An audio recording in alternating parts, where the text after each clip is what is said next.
China has averted a recession. Beijing has reported a 3.2% increase in GDP year on year. The number is for the second quarter of 2020, that is April to June. First of all, you cannot trust any number that comes from China. And even if you were to assume that this time China is not fudging the figures, then you must know that 3.2% increase in GDP is not really good news. I will explain. China is the world's factory. We know that. The global manufacturer. The number that China is projecting right now as growth, the 3.2% increase, is not an indicator of growth in the domestic market. What is happening in China right now is that its export and industrial production are moving ahead. The domestic market, on the other hand, is dead. To understand this, you must look at the breakup of this GDP figure, or what China claims is its GDP. China's industrial production is up 4.8%, meaning they're producing more goods. Now, experts say that China is overproducing for reasons best known to Beijing. Surplus inventory has always been a problem with them. Now, look at the domestic demand.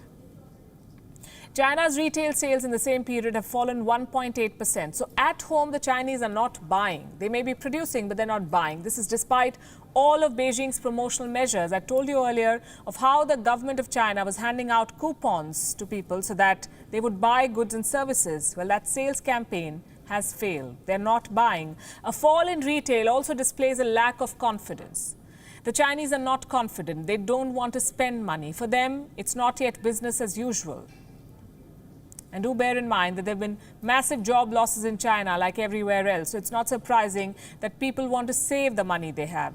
China's fixed asset investment has fallen 3.1%. Like I said, no real good news for China.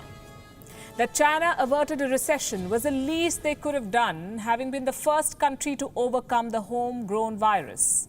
It was the first country to go into lockdown, also the first to come out of it. The virus, of course, was not a bolt from the blue for China, anything but that. So my point is, China was prepared for this pandemic. It should not go to town blowing its trumpet with these GDP numbers. They're nothing to be proud of. Instead, here's what the government should be doing, looking at the crisis that awaits the Chinese economy. First, companies are diversifying manufacturing. They're avoiding over-reliance on China. They're preparing to move out. One survey says 2/3 of large US corporates want to move their manufacturing out of China to Mexico in the next 2 years. The second point is this: the US-China trade war, it's not over, far from it. The third, China's GDP may be rising, but it is only a matter of time before it either stagnates or plummets. Do you know why? Because China is sitting on a mountain of debt. We've covered this enough on the show. Beijing's total debt is 317% of its GDP, which means its banks are on the brink of collapse. According to one report, the run to banks has begun. It started with the province of Hebei. Over the weekend, several customers rushed to banks to withdraw their money. Guess what triggered it?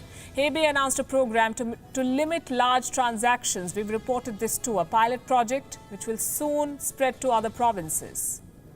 Here's the question: when do banks start capping your withdrawal limit?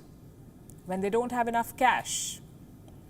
The people are losing confidence in the Chinese banking system. It's a system worth $43 trillion. But like I told you, Chinese banks are sitting on a mountain of debt. 317% of its GDP is around $14 trillion. And I would really want you to calculate what 317% of that number is. When you have the number, give a good look at it. That is China, an economy waiting to collapse.